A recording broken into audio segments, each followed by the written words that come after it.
Bibiliya itubwira neza yuko udakora ntakarye. Tugomba ko umurundi wese ari hanze y'igihugu no uri mu Burundi wese yumva ko ukwemera kutagira ibikorwa ataco bimaze. Tugomba gukora rero cyane kugira ngo nyene icubari mukuru w'igihugu cacu ntituze ngaha gusa tuvuga, tuzoze tunabereka ibikorwa twaranguye nk'abarundi. Hama kubera iki diaspora yunze ubumwe, atabumwe buhari vyose nubusa. Nta na kimwe twoshikako tutagira ubumwe. Naho twovyubaka vyoba vy'akanya gato, vyoba ibintu bimeze nk'urume rushira. Bisigura ngo rero twiyemeje gukomeza ubumwe mu barundi baba mu mahanga. Naho rero nyene icubahiro umukuru w'igihugu cacu twabanje kugira ingendo mu bihugu birenga 13 duhura n'abarundi tuganira nabo, tubabwira ingendo n'inyifato nshasha tugiye kugira, tububaka, dukemura ibibazo bafise. Aha rero tukababwira yuko ibihugu byose twaciyemwo ahari ingorane ubuzahavuye. Ubwo rugendo rero turarukomeza. Hari ibihugu bimwe bimwe bitaratungana neza, ariko twiyemeje ko ivyo bihugu byose tuvyubaka kugira ngo diaspora ndundi imere nk'ayandi ma diaspora y'ibindi bihugu. Twariyemeje kandi gukora dusenyera ku mugozi umwe. Aha rero ikindi twaranguye, twarashizeho umunsi twise Burundi Day. Uwo munsi twawuhimbaje mu kwezi kw'icumi mu mwaka uheze mu bihugu birenga 25. Wari umunsi aho abarundi twese twavuga tuti leta y'u Burundi yaradushiriyeho umunsi indwi yaduhariwe twebwe abarundi mu makungu. None natwe twokora iki kwineza yitugwa yindi ko agafuni kabagarura ubumwe arakarenge? Nikihe twokorera leta y'u Burundi? Twaciye tuvuga tuti reka tumenyekanisha Uburundi mu makungu.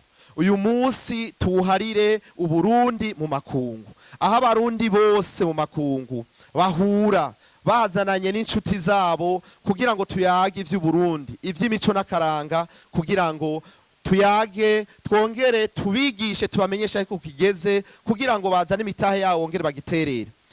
Uwo munsi mukuru rero wa Burundi Day wakozwe mu mwaka uheze. Yaba tuza kuvuga ngo tukoresha amahera yacu, wari gutwara nk'imiliyaridi zirenga 10. Kubera ko wabaye mu bihugu birenga 25, abarundi bariyorganiza, tuzobaha icegeranyo n'amasanamu avyerekana. Vyagenze neza cyane. Ico twipfuza nka diaspora nuko ko mwamaze kuduha uruhara muri kino gihugu kugira ngo mutwugure imiryango tuze gukora. Tubasaba yuko nyene icubahiro mu bitwereka vy'ukuri ko mwaduhaye ikibanza tukaza nyene tukabamwo tugakora. Nituba abantu baza basomerwa gusa, ahubwo duhamagagwe mwitunganywa ry'amabwirizwa canke rya bimwe mu bisata bitandukanye. Twaripfuje cyane yuko nyene icubahiro nkuko mwasizeho ADB isanzwe ikukira ibiro vyanyu, aho bo bajejwe kuraba ivy'ubutunzi na investissement. Twebwe nka diaspora twarabonye akantu gahaze. Akantu nako gahaze nakahe? Mu ngendo zose twagize mu bihugu bitandukanye, duhuye n'abarundi bararira, baraturirira, ugasanga ibibazo batubwira mbere si vyacu, nishobora no kubikemura. Ibibazo bahura navyo haba ngaha n'ahandi. Ibibazo rero bahura navyo bihagaze ku giturire cakwa na bamwe mu barundi batarahindura ingendo. Bihagaze kandi n'akantu bita akamwana wa mama, aho usanga mu nzego zimwe zimwe z'igihugu utaronka service waterezwa kuronka ku mwanya no kugihe. Naho rero twaciye dusaba tuti nyene icubahiro, turabinginze mudushirireho agence yindi ijeje kugwanya ico giturire n'akamwana wa mama, ikukira ibiro vyanyu, hanyuma igigwe n'aba diaspora n'abandi bagize leta. Uti kubera iki? Nta mu diaspora aje kurondera ikibanza muri leta, nta mu diaspora aje gusaba igiturire. Umu diaspora azanye umutahe wiwe abaje kubaka igihugu. Muri ico gihe ubuhinga n'ubumenyi bw'abarundi bama mu mahanga, no babwira yuko muri ivyo bihugu tubamwo hariho abarundi bize, bakora mwigendereza, bakora mu ivyo byo kugwanya igiturire, babahinga. mutwemerere muri kino gihugu twebwe ko mwihaye gutuza iyo ngeso igayitse no kubaka igihugu, mutwemerere mudushira imbere muri iyo agence muyiduhaye, mwebwe muduhe igipolisi dukorana, dufata abo basuma bose, dufata izo nkozi z'ikibi, Uburundi bube butagatifu. Icya kabiri twagarutse ko nyene icubahiro umukuru w'igihugu cacu, nuko twasavye yuko kino gihugu ntigishobora gushika kure ngo gitere imbere tutaraba abantu bajana n'igihe, nukuvuga systeme de digitalisation. Habuze iki ngo kino gihugu kibe digitalize? Nyene icubahiro turabasavye, mwaramaze kugira uyu mugambi, turabinginze mu mwaka umwe gusa kino gihugu kibe digitalize.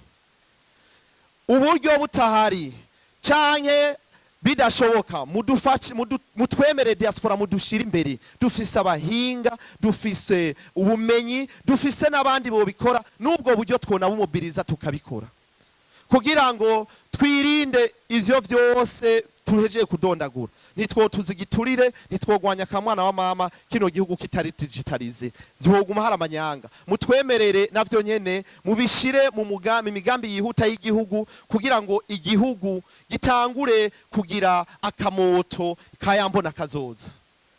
Nagomba ngaruke kubijanye n'ikindi twashitse konyene icubahiro. Twavuze ko turabanyabikorwa, twarashoboye kumobiriza imiliyardi zirenga 2 mu bihugu twaciyemwo. Intumbero kwari ukubaka inyubakwa. Kuva mu kwezi kw'icenda twarasavye ikibanza, kandi turashimira abashikiranganji badufashije kugira ngo batwereke ibibanza bimwe bimwe bihari, ariko twaragize intambamyi nyene icubahiro umukuru w'igihugu. Ikibanza twipfuza cari ico kuvaloriza l'aéroport de Bujumbura. Twagomba ko tuhubaka hotel nziza, kuko ijyaho ikibanza cy'Ibujumbura, ikibuga c'indege nta kibanza umuntu witeka ashobora kuvuga ngo ndagiye kuhafatira agacupa kahari. Nta muntu avuga ati ndagize ingorane, ndagwaye, numva modotete ngo manduhuka amasaha 3 imbere yuko nuri indege. Twagomba kuhubaka hotel. Abarundi b'amahanga mu bihugu vyose bari mobilize. Niyo nama twamazemwe iminsi batubwiye bati genda tubwiye nyene icubahiro aduha ikibanza tumwereka agatangaza. Nyene icubahiro turasubiye gusaba, nivyo baratubwiye ko kijya kibanza twasavye ari uburimyi n'ubworozi. Bidakunda hajya ni muduhe basi kajya kandi kabanza nabonye aho abanyevyubahiro baca bagiye gufata ingendo, hajya ahantu n'ukuri muhaduhe basi tuhavalorize, tuhagire neza, hitirirwa abandi mu mahanga, hamwe abantu bose baza bavuga bati ashi turabona yuko bigiye gukunda. Mutwemere nyene icubahiro, tubasabe muduhe ikibanza cegereye aéroport, aho murundi wese yubatse avuga ati yavuye mu mahanga ndahaca nkahabona. Nagomba rero mu kurangiza kino kiganiro canke rino jambo ryanje nyene icubahiro, ndababwire yuko hari abambasaderi bakora neza, mumfashe tubakomere mashi cyane. Hari abambasaderi bakora neza cyane, ariko nyene icubahiro hari n'abandi bambasaderi batarahindura ingendo. Niyo byadukundira muzobibona, twebwe turifuza gushima. Ni naco gitumanye n'icubahiro twebwe imbere yuko tuvuga ibibi tubanza gushima, kuko nta muntu numwe atagira ivyiza. Mugabo hariho utuntu tumwe tukwiye kuranduranwa n'imizi. Hari abambasaderi rero batarumva ko turi muri diaspora idasinzira, tukaba turi no mu mbona kazoza y'igihugu. Twebwe tugomba gukora. Mugara abambasaderi bamwe batarumva ko kugira dushike kwiyi migambi bidusaba yuko dushika ahantu hashimishije. Ivyo navyo umushikiranganji w'imigenderanire n'amakungu antunga mburane sindabivuga kuko twarabimushikirije, nyene icubahiro nibaza ko azobibashikiriza.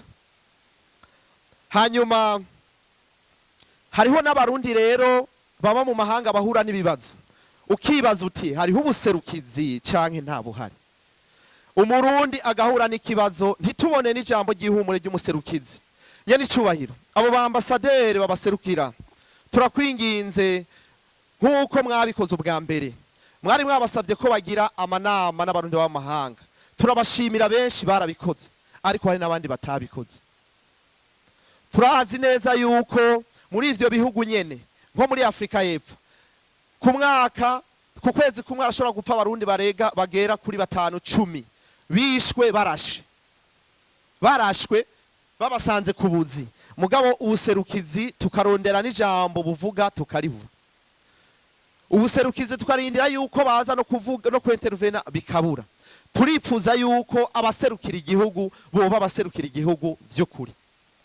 Turifuza yuko abaserukira igihugu nyene icubahiro boba ari abantu bariko baradufasha guhindura ishusho y'igihugu mw'ico gihugu nyene baserukira. Turabinginze ngo abo bantu baserukira ivyo bihugu bongere bumva kamo mu batera kugira ngo bashire mu ngiro ivyo mubasaba. Muri Mozambique harabaye guturira amasoko kuonona ibintu by'abarundi vyinshi. Muri Afrika y'Epfo harabaye impanuka nyinshi. Tuba dukeneye ijambo gusa rimwe, mpore mwene Burundi, mpore mwana wa mama. Ntaco bisaba sumutahe nugushaka n'umutima wo kwereka abantu ko muri kumwe nabo. Hanyuma twagomba turangize dukengurukira IOM hamwe na ministere dukukira bobo baherutse kongera gusubiramo politike igenga abarundi ba mu mahanga. Twaraciga nino bimwe muri ivyo tugashima ko vyinshi ari vyiza, ariko tukavuga yuko nukubandanya duhinyanyura uko bukeye uko bwije. Nagomba rero ndangize nshima nkengurukira cyane abarundi bari mu mahanga bibwirije bakoze ibikora inka muraza kwibona muri iyo filme documentaire bagomba batwereke ko abarundi bari ku kivi. Ariko ico dushaka nkuko twakoze imbona kazoza turi kumwe twese bigakunda, nkuko twakoze Burundi Day abarundi turi kumwe twese tugakunda, tugomba no kubaka inyubakwa ngaha turi kumwe twese twereke Burundi na nyene icubahiro yuko twebwe tudasinzira kandi twunze ubumwe kandi turi ku kivi. Imana ihezagire Uburundi n'abarundi, ihezagire nyene icubahiro mukuru w'igihugu cacu. Murakoze.